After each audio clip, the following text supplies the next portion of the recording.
followed by Senator Cotter. Thank you very much, Minister, for being here. Your legislation responds to the needs of students who are unable to find work due to the virus. What it doesn't address, and what we haven't seen addressed yet, is the needs of the agricultural industry, who are struggling and desperate. We learned this week that CUSMA will now come into force on July 1st.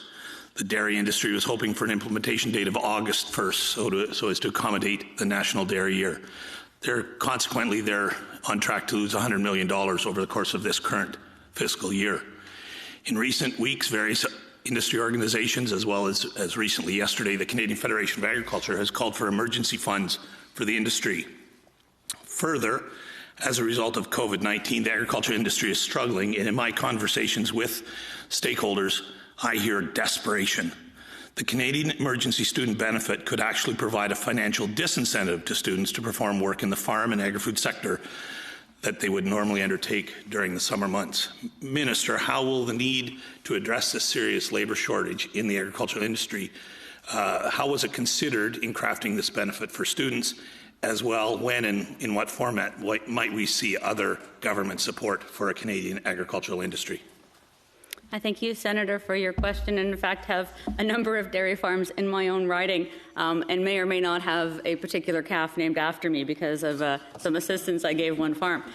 In any event, I digress. I can assure you that we absolutely knew in building this benefit that that we would have to in some way ensure that agricultural jobs got filled this summer and that we had a willing to work population in our student population. And so when we put our call to action out to students, the step up to the plate, feed your country, we are assuming we are hopeful, and we suspect we're going to get a nice uptake from that program. We also have a dedicated enhanced agriculture stream in our youth employment skills strategy to create jobs within ag. With Canada Summer Jobs, I suspect a significant portion of the jobs will be funded in ags for students, and those jobs are now funded at 100%. We are looking to create jobs,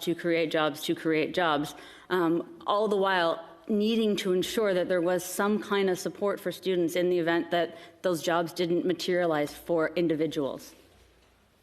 Thank you. A second question. Level of support provided to working people under the Canada Emergency Response Benefit is up to $2,000 a month, while the basic level of support under the Canada Student Emergency Benefit is $1,250 per month, only rising to $2,000 per month if students have dependents or disabilities. Why is the basic level of support less for students than for working people? Thank you for that question. The student benefit is one of a number of measures within the student package, if you will. If you look at the income support as one tool of support, you also have the potential to earn up to $5,000 if you volunteer full-time. You have the potential to access a doubled student grant of $6,000 going into the summer. You have the potential to access or work full-time in one of the jobs we've created.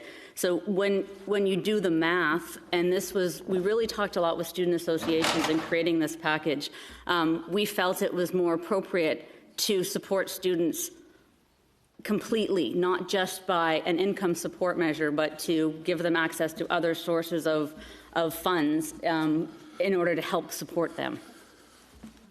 1 minute.